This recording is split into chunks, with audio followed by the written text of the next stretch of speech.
আপনি চামড়া মানে খোসা সিলাই ফেলবেন, সেটা কি আর রাখা যাবে না স্যার, তাও খোলা অবস্থায় রেখেছেন, ফ্রিজেও রাখেন নাই, যাবে?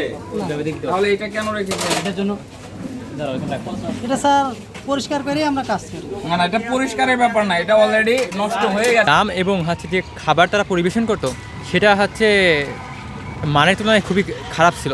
কেন বিশ্ববিদ্যালয় প্রশাসন থেকে বলা হয়েছিল যে হচ্ছে যে আপনারা খাবারের মান ঠিক রাখেন, কিন্তু তারা বেশি দাম নিত কিন্তু খাবারের মান খুবই খারাপ দিত।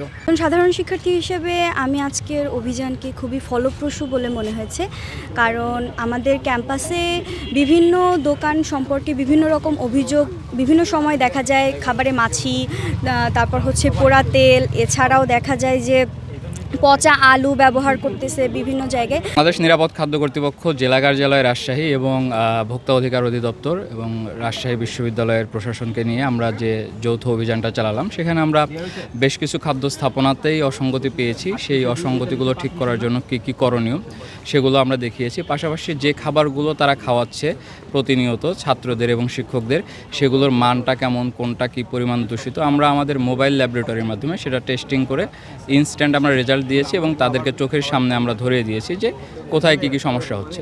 এবং ভবিষ্যতে এই কার্যক্রম অব্যাহত থাকবে। পাশাপাশি তাদেরকে সতর্ক করার জন্য কিছু পরিমাণ অর্থ জরিমানা করা হয়েছে।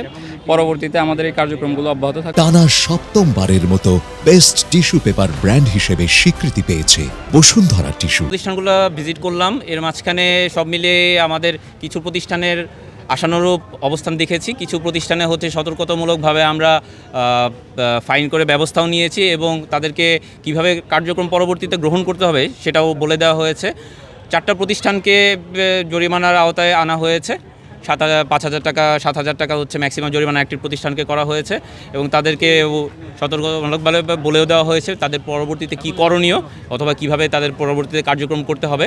সাথে আমাদের হচ্ছে আজকে ভোক্তা অধিদপ্তরের সাথে নিরাপদ খাদ্য কর্তৃপক্ষের যে মোবাইল টেস্টিং ল্যাবটা ছিল তার সহায়তা আমরা নিয়েছি এবং বিশ্ববিদ্যালয় প্রশাসনের সার্বিক সহায়তার জন্য আমরা বিশ্ববিদ্যালয়কে কৃতজ্ঞতা প্রকাশ করছি। আজকে আসলে আমাদের যে অভিযানটা চললো সেটা হচ্ছে নিরাপদ খাদ্যকে নিশ্চিত করার জন্য।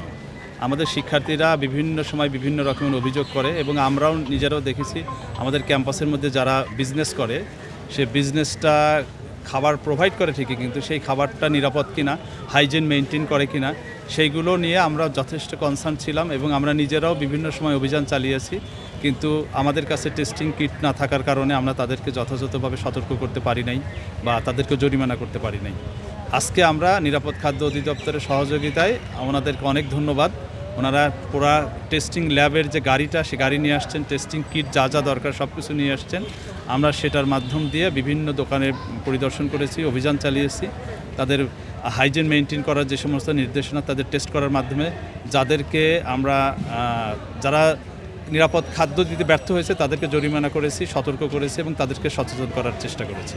আর আমাদের আজকে যে অভিযানটা চলছিল সেটা আগামীতেও চলতে থাকবে, এটা এখানে স্টপ হয়ে যাচ্ছে না। আমরা নিয়মিতভাবে এই অভিযান পরিচালনা করব।